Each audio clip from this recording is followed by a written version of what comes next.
जामछोरे में Sindh universities employees federation जे सॾ ते क़ाइद अवाम इंजीनियरिंग यूनिवर्सिटी नवाबशाह जे मुलाज़िमनि पारां वीसी सलीम रज़ा समे ख़िलाफ़ एहतजाजी मुज़ाहिरो कयो वियो। उन मौक़े ते अॻवाननि मोहम्मद अली गांगरो, अहमद अली कुंभार, हाशिम डहाणी ऐं ॿियनि चयो त क़ाइद अवाम यूनिवर्सिटी जो वाइस चांसलर सलीम रज़ा समो नाअहल साबित थी चुको आहे, जेको मुलाज़िमनि जी माहवार पघारुनि समेत ॿिया बुनियादी मसइला हल नाहे करे सघियो। अॼु असां क़ाइद अवाम यूनिवर्सिटी जे मुलाज़िमनि सां थियल नाजाइज़नि ख़िलाफ़ ऐं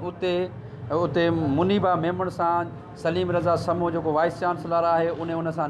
उन सां बदतमीज़ी कई आहे। उते माहवार पघारूं नथियूं ॾिनियूं वञनि, उन्हनि जा प्रोमोशन उन्हनि खे नथा टाइम ते ॾिना वञनि, उन्हनि जा यूटिलिटी अलाउंस उनखे नथो ॾिनो वञे ऐं उन्हनि खे मसइला त हल नथा कया वञनि, पर उन्हनि खे उनजे उबतड़ उते धमकियूं ॾिनियूं वञनि थियूं ऐं उन्हनि खे सलीम रज़ा समे न्यापो मोकिलियो आहे मुलाज़िमनि खे त जेकॾहिं सुभाणे तव्हां अञा बि जेकॾहिं एहतजाज जारी रखियो त तव्हां ते लठबाज़ी कराईंदुसि, तव्हां ते FIR कराईंदुसि। सो उन जे लाइ अॼु असां ऑल सिंध एम्प्लॉइज़ फेडरेशन तरफ़ां उन्हनि धमकियुनि ख़िलाफ़ ऐं असां जेके बि उन जा रहियल मसइला आहिनि